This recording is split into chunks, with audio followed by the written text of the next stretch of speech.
My name is Pascal. I'm with Baudouin Best, but I'm also the chairperson of the Specialty Sleep Association. It's my great pleasure to introduce Steve Allegrezza. He's the director of the International Home Furnishing Reps Association, Representative Association. As manufacturers and as retailers, we rely heavily on our sales representatives. They're essential to convey our values, our products, and essentials in understanding you as retailers. So I'm really excited to welcome Steve to talk to us about his role, but also how he sees that critical component of the industry evolving over the next little bit. Take it away. Thank you so much. And Tamara, thank you, and to the Specialty Sleep Association. It's an honor to be here with you. Hopefully everyone can hear me okay. So just as Pascal said, so what is a rep really? What is their role? How do you attract a great rep? How do you keep and maintain that relationship? And what is it that they bring to the table? So I think the most expensive mistake that I've seen brands make is that they're not hiring the wrong reps, is that they think they can do it without a rep. And so just a quick scenario. You've got a great product. And tell me, can you hear me okay without the mic? Project a bit more. Project a bit more? Yeah. I can be a little louder. Here, I'll grab that. All right. Use your big voice. I'll use the big boy voice. Yeah, there we go. So simple scenario. You've got a great product. You've got a great design, great pricing, but no one knows how to find it. No one knows where to see it. You've got no visibility in the field. So it's not because the product is bad. It's because no one is telling your story. And that right there is at its core the role of the rep. They are not just an order taker. They are your brand ambassador. They're reinforcing your story, your core value, and they're showing up when it matters most. This is a very relationship-driven industry. It's regional. It's based on trust. It's not based on digital marketing and tools. It's based on the rep that is showing up in the field day after day and amplifying the need for your products. That is the core idea I really want to touch on today, that reps are not really a cost center. They're a growth multiplier. When the relationship is designed correctly, that is really the key. So who am I? I'm Steve Allegrezza. I'm the Executive Director of IHFRA. That's the International Home Furnishings Reps Association. Our mission is to support, empower, and advocate for the sales reps in the industry. We provide education, networking, opportunities, and benefits, all designed to make our members more effective and more efficient in their role every day. So, but I'm not here to talk about IHFRA. I'm not going to pitch you on anything. That's a rep's job. No. We're going to talk about what a rep actually does, what reps continue, or why reps continue to outperform rep-less models, and how brands can attract, support, and keep great reps. And this matters to me personally. I mean, when I first came into the industry 13, 14 years ago, I thought I knew what a rep was. I thought I wanted to be a rep. In my mind, the reps were kind of those road warriors, the always rolling in with the swatches and the catalogs, driving from store to store, writing orders, shaking hands, kissing babies, all that fun stuff, right? Very simple, very efficient, very straightforward. If that were true, it would be an easy job and everyone would do it. But I think what we've learned, and certainly what I've learned, is that is not at all the case. In fact, my father, who was in the industry, tried to give me a little bit of friendly advice before I dug in too deep. He said, look, this industry isn't transactional, it's relationships. It's all about the relationship. And even me, young, fresh out of school, whatever, I wanted to get out there, hit the road. He's like, how are you going to do it? If you don't know your customer base, you don't know your territory, you don't know your product. So it takes a long time to build that. It takes a long time to establish those relationships and that trust that the retailers need. So of course I didn't believe him, like every kid. I went against the grain, and I jumped into my first role as a rep in training. quickly found out he was right. So trying to define a role, the role of the rep is like trying to define the ocean by looking at a single wave. You just can't do it, right? Reps are part strategist, educator, merchandiser, problem solver. They're human fire extinguishers some days, but they're also most importantly brand ambassadors. Writing an order isn't the job; it's the outcome of everything else that they do. So again, reps are not order takers; they're market translators. They represent multiple stakeholders at once. They represent the brand and the brand's core values, what their goals are, what their missions are. But I think just as importantly, they represent the retailer. They own that relationship. They understand what that particular store or chain needs, what that actual end consumer looks like.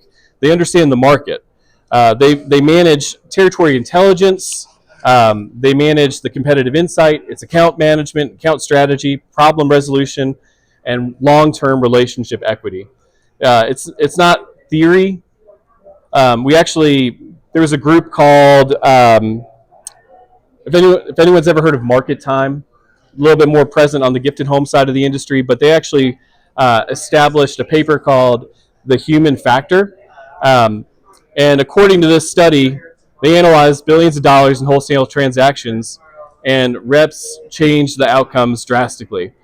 When a salesperson is involved with the order, the reorder rate exceeds 71%. When there's no salesperson involved, the reorder rate drops under 35. Same products, same retailers, same markets. You're more than doubling your chance of a reorder and growth. That's not nostalgia. It's performance. It's the human element there. So really, we look at two different types of sales roles historically. You've got your independent rep versus a W-2 employee. I have had the privilege of being both in my career. And so one of the most important decisions a brand can make is how it goes to market.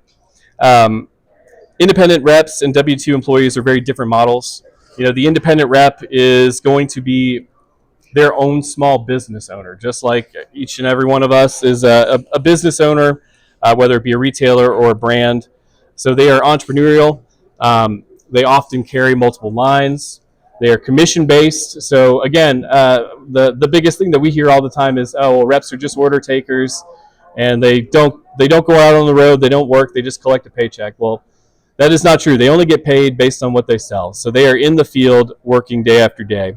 They're deeply embedded in their territories. They're highly leveraged. I mean, that is the company's greatest asset. They require partnerships, not micromanagement. Whereas a W-2 sales employee, they are focused just on one brand. They're salaried. They're easier to control, but I think they're also harder to scale. Then they're slower to gain that regional trust in fragmented markets. Independent reps trade control for reach, speed, and credibility.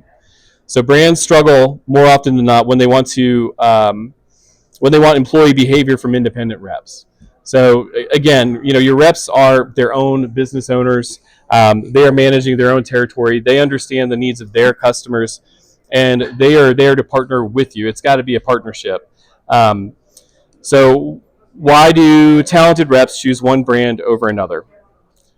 So let's talk about that. So good reps have options. Great reps have standards.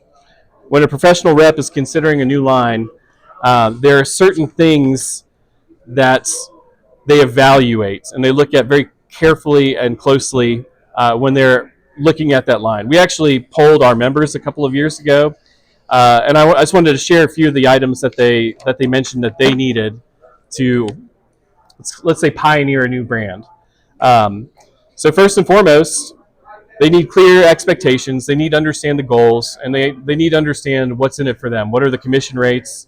And they need transparency. They need a product line and brand story. So they need to understand what is your unique story and the marketing materials to back that up. They need imagery, product information. That's all kind of just baseline stuff right there, right? But they also need to understand what tools you're using and how you are adopting and integrating tools.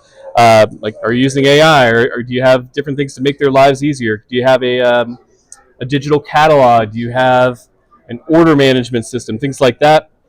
Um, and I think I can go on and on and on here, and I can actually share this with you guys afterwards. I'll give you a card, but most importantly, it's got to be fair and equitable. It's got to be a two-way street. It's a partnership, right? Just like when if you are importing a product, you work closely with your factory, right? You need to agree to terms. You come to something that is fair and it's going to work for both parties. That's what a great rep is going to look for. They don't just want a handshake deal and get out there and go. And they don't want to waste time. So in order to really keep a great rep, it's more retention isn't about loyalty per se. We found that it's about alignment. I think this is where a lot of great brands can lose those reps. So strong brands demonstrate consistent communication. I would argue over communication. No surprises on pricing or policy changes. Training that goes beyond just product knowledge. Operational support when issues arise. And they're looking for real feedback loops in the field. And this isn't abstract. So actually, on my flight out here, I was on a flight with the CEO of a company that grew 30% last year, in a year that was, well, not up 30%. So I asked him, like, what did he do differently? What was his kind of secret sauce? And he said they changed their corporate culture to be more inclusive and build it around supporting the reps. One thing we hear about a lot is when a rep grows a territory to a certain point, well, we're going to slice and dice that up. We're going to cut that territory. We're going to shrink the commission rate. We're going to change the rules of engagement. Instead, they actually hired internal, we'll say, like, business development folks, like internal sales, but they were put in the field to support the rep. The rep still owns the territory. They still own the relationships. They now just have built-in resources to help them grow. And that allowed this company's business to explode last year. And again, in a year that was a challenge for most. So he felt like it was his job and their job to make our brand important to the reps. If the brand is not important to the rep, because again, they're managing multiple brands, multiple lines, they feel like they can help them make money. It helps motivate them, and it changes the mindset, changes the whole dynamic of the relationship. So what are those things that can impact the relationship and cause it to fail? Most rep relationships don't fail over money. I think they fail over misalignment. Again, I just can't stress enough, like, most reps, when they are working with the new brand, they are taking a calculated risk, right? They know that they're going to go out on the road and potentially sacrifice 6 to 12 months of their livelihood, spend their own resources to try to place your product and build your brand. So I think it's not so much that they don't care about the product, that they're not invested. They are very much invested. Typically, these relationships fail over a misalignment, communication breakdown, commission changes or compression without a conversation, policy changes without notice. It's implementing technology or tools without any sort of training, expecting exclusivity. Again, taking things in house. Again, you've got to remember that these folks are out there day in, day out in the field, owning those relationships, and just it comes back to being fair and equitable. If you don't treat them as partners, it's difficult to be seen as one as well. So again, reps are entrepreneurs. They invest their time, they invest their relationships, their reputation, and they put their most important asset on the line. That's the reputation that they have with those retail customers. So if the trust is broken, we don't see it get rebuilt too often. So this is a bigger thing than any one brand or rep. Industry sales reps are a defining feature of this industry. They preserve that regional knowledge, that boots on the ground intelligence that everyone's after. They spot the trends and see the trends before they come to market. Um, they are the voice of your retailers, and they can help brands scale without losing their humanity. So if you want transactional coverage, I don't think that you need reps. But if you want to build trust, growth, and long-term relevance, you do. So if anything that I've mentioned, any data points, any materials that I can provide would help you, I'm here. I'm happy to share them through email. And if you guys would like to continue the conversation, I'm happy to answer any questions, go to market strategies, just anything that we've discussed. I'm here for y'all. Yes, Tamara. So the reason I wanted Steve here is because in our room a lot we have companies that don't really have reps or they don't understand the use of reps. And so what I want to ask you is, how do they find a good rep? Where do they come? Can they come to IHFRA to find reps? Is there a scale? Where could I send someone who's looking for reps? Is there someplace they can go? I mean, I understand that if they don't understand how to work with the rep, they don't understand how it all works. But where could I send them? I get asked this all the time. Right. Send them Yeah. straight to you. Yeah. So what's their question? Yeah. So one of the services that IHFRA offers to brands, and so we have about 1,600 members. Most of them are reps, but we have about 150 corporate members and brands under our that support the association. And more often than not, they come to us and they say, "Hey, we are seeking a rep in, let's say, North and South Carolina." So we have a few different ways that we can support them and help them. We have a member directory. So most of our members, when they sign up for the association, they complete a small form. We ask them simple questions like what territories they cover, what type of products do they sell, what lines do they carry, if they feel like sharing that with us. And so that. Can we get a hold of that membership directory if we're not a member? No, that is very much a perk of membership. I know, but for somebody like me, for someone like you, of course, yeah. And they go to you, how do you tell them these guys are looking in your area? Yeah. Would you So get the directory and tell them that? we absolutely do that. Okay. We also, more importantly, probably our path of least resistance, kind of the low hanging fruit there, is we have a weekly e-blast called our Opportunity Center, and companies can pay a small fee and advertise their open and available territories with us. Goes to our members every single Friday at 5:15. It is our most clicked on, engaged with email out of anything that we send out. It also lives on our website, our info, we call our info hub, our member website. So our members engage with it all the time. And I mean, quite frankly, I think a lot of brands sign up just because they can dig into that member directory. A lot of my members tell me all the time, like, "Oh, I had this company or that company call me because they saw that I was a part of the group and wanted to talk to me about a job." But it's also. SSA needs to get that, so we need to join something so I can let them know. Yes, we would like there to be an exchange of information so that way your members can bring those opportunities to ours. I think that's a very simple way for rising tides to lift all boats, right? But yeah, hopefully that answered that question. Yes, sir. And you mentioned a lot about manufacturers and the rep. Can you talk a little bit about the rep and the retail store? What can a retail store, how they should or what should they expect? Yeah, I think so. Great question. I'm actually moderating a panel in a couple of weeks with some retailers to talk about what the reps need to deliver to them or what the expectations are. I think first and foremost, the most important thing that we have seen historically is you are the source of that product knowledge. You are, if I sell these tables, I'm going to be able to show you how they're built, what they're constructed of, and hopefully help you in your sales presentation. So they're trainers for the RSAs.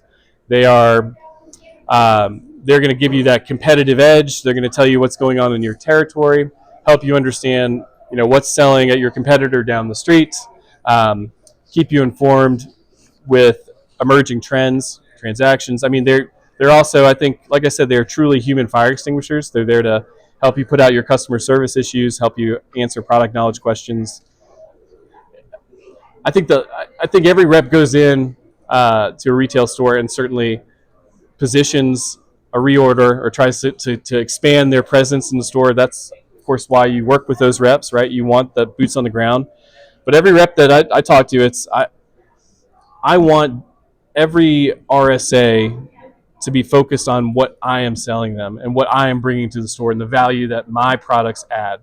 So they are going in there to serve as your brand presence, your brand ambassador, and the great reps are on the road 4 or 5 days a week. Of course. Any other? Yes, sir. Well, that can be a very open-ended question. I would say on average, and I'm going to speak to furniture, so I'm going to stay out of the bedding space because I don't want to speculate here. I would say maybe between 3 and 5%, depending on whether it's direct container and large bulk orders, right, versus a domestic warehouse situation. But I would say on average around 5%. I've seen accessories, lighting, home decor, kind of smaller. I don't want to say more tchotchke type products, but that can go as high as 15%. But I think the average is, I would say maybe, let's say between 3 and 6. And it really just varies. Yes, sir.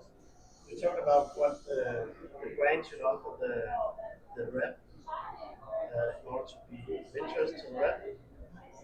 How can the brand vet the rep to make sure that this is the right rep for that territory? So I will tell you my personal opinion.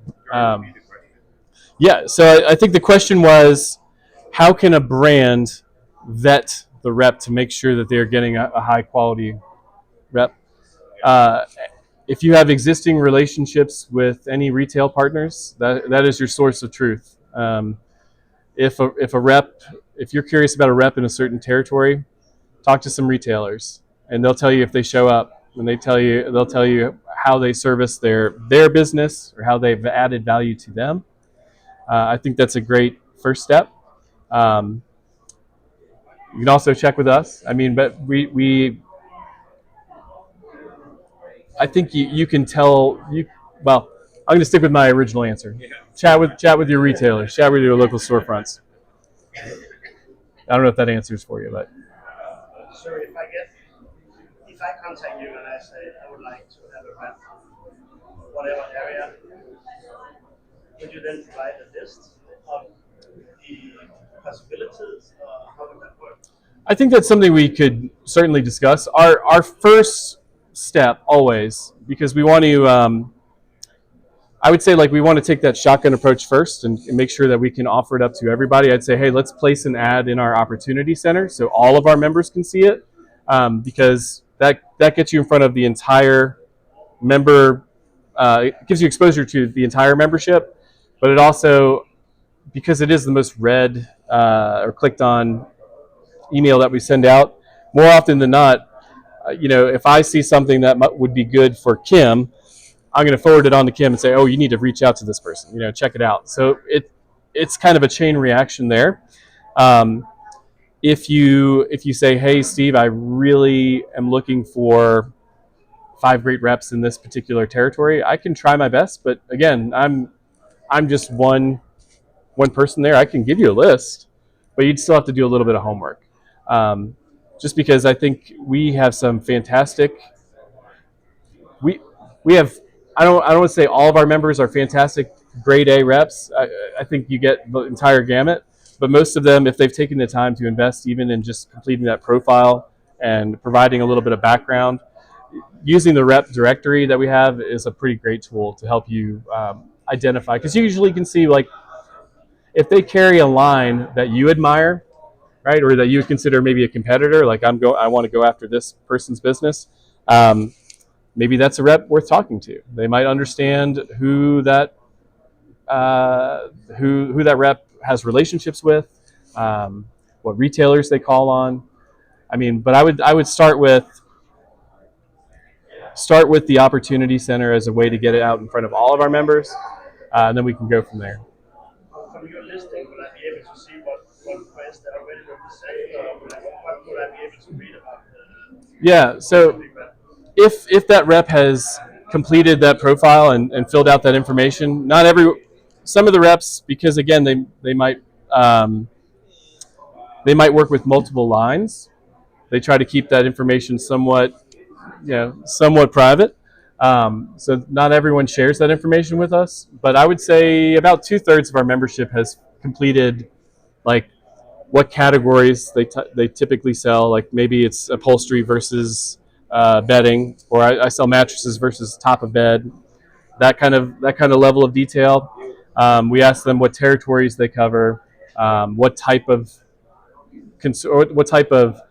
consumers they sell to. Are they selling B2B? Are they selling your mom and pops if they have relationships with any top 100s? E-commerce, whatever their areas of expertise might look like, um, and lines that they carry or have carried or currently carry, I should say. Fire away. Yeah, so if you find the right match, what about how do you also have a framework for how to make an agreement? Actually, define agreement. Yeah. Like, Well, a contract. I mean, everything yes. you need to think about. I don't know what to. Yeah, I think that is a great question. We actually have a call it like a templated or sample rep agreement that is, we feel, pretty darn fair and equitable to both parties. It outlines this is your territory that you're going to cover. This is the commission structure that we're agreeing to. If there are specific, let's say a house account that's already handled in that territory, you can list that out. You can. I think it's always in the best interest of both the rep and the brand to have a written agreement, so that way there are clear expectations going into it. But we do have some great sample contracts that you could leverage. So, does that answer it? Yeah. So how much does it cost for membership your organization? For a brand, it's $500 for a year. For a rep, it's $175. But again, I'm not here to sell you anything today. All right, I'm here to support the cause and support y'all. But I'm happy to give you some information. Yeah. We'll make it work. But I mean, that's why we're here. We want to build a relationship, especially Sleep Association, and help our members get connected with all of you. So I think if we all work together, the industry wins. All right. Yeah, we need boots on the ground, everybody. Boots on the ground. Well, and our retailers need that.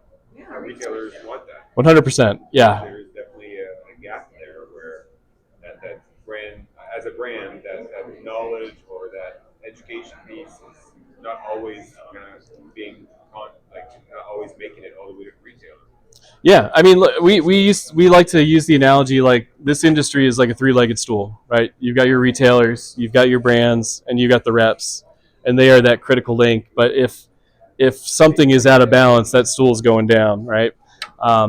So that is the dynamic that we see that works best, and that we want to support. But yeah, the retailers need to be supported by the reps need to be supported by the brands, and so on and so forth. Yeah. Cool. Anything else? Thank you, Steve. So we're gonna continue our relationship. Steve's gonna do maybe a column or something in our newsletter. We're gonna work together with how we can present more information, get more information if we need it. We can join. We'll do templates. We gotta do whatever we can do because I need to know, and so many people need to know how to answer. How am I gonna get a good rep? Yeah. What do I need? They ask me whenever anyone asks me, what can I do to grow my business? Do you have reps? Oh, do you have reps? Oh, do you have reps? And they don't want to do it. They don't really get it. So we need to get the information out. So thanks for your time. We're going to work on this. Yeah. Quick side note. I mean, side story. We have seen time and time again. I will not name names or any brands, but the brands that had reps and decided, you know what, we could do this better on our own. They always slide backwards. I mean, there's some very large brands out there that very quickly went back to the rep model because it works. You need to have boots on the ground brand ambassadors that are focused on selling your product. So again, thank you. It is a pleasure to be here. I'm so grateful and happy to help in any way.